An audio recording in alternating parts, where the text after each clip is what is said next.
بسم الله الرحمن الرحيم. عن أبي هريرة رضي الله تعالى عنه قال قال رسول الله صلى الله تعالى عليه وسلم: لا يدخل النار إلا شقي. قيل يا رسول الله ومن الشقي؟ قال: من لم يعمل لله بطاعة ولم يترك له معصية. رواہ ابن ماجہ۔ نبی کریم صلی اللہ علیہ وسلم نے ارشاد فرمایا، جہنم میں صرف اور صرف بدبخت داخل ہوں گے۔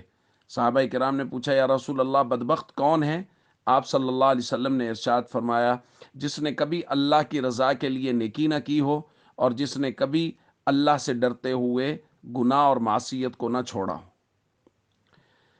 دوستو، یہ بات تو یقینی ہے کہ جہنم میں صرف بدبخت لوگ داخل ہوں گے، اور نبی کریم صلی اللہ علیہ وسلم نے بدبخت لوگوں کے بارے میں بیان فرمایا کہ وہ کون ہیں۔ دیکھیں، احکام دو طرح کے ہیں۔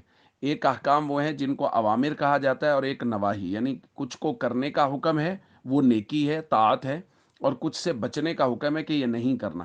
نماز کرنے کا حکم ہے، روزہ، حج، زکوٰۃ، اخلاق اور معاشرت اچھی، یہ سارے کرنے کا حکم ہے۔ اور کچھ ایسے ہیں جن سے بچنے کا حکم ہے، سود ہے، چغلی ہے، غیبت ہے، بد اخلاقی ہے، معاشرے کے اندر لڑائی جھگڑا، ان سے بچنے کا حکم۔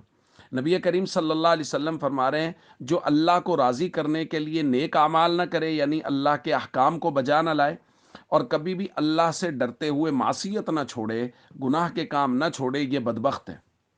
تو دوستو، اس حدیث کی روشنی میں ہمیں اپنے اعمال دیکھنے چاہیے، ہم کیا کر رہے ہیں؟ کیا ہم اللہ کو راضی کرنے کے لیے نیک اعمال کر رہے ہیں؟ فرائض و ارکان اسلام کی پابندی ہو رہی ہے؟ نبی کریم صلی اللہ علیہ وسلم کے مبارک طریقوں کے مطابق زندگی گزار رہے ہیں؟ اور اسی طرح اللہ سے ڈرتے ہوئے کیا ہم گناہ چھوڑ رہے ہیں؟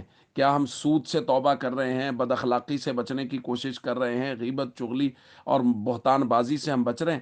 اگر ایسا نہیں ہے تو فکر کی ضرورت ہے، اور اگر اللہ نے توفیق دے رکھی ہے تو اس پر اللہ کا شکر ادا کریں، اور ہمیشہ فرائض و ارکان اسلام کے پابند رہیں، اور اپنے بچوں کی اچھی اور نیک تربیت کرتے رہیں۔ السلام علیکم ورحمۃ اللہ وبرکاتہ۔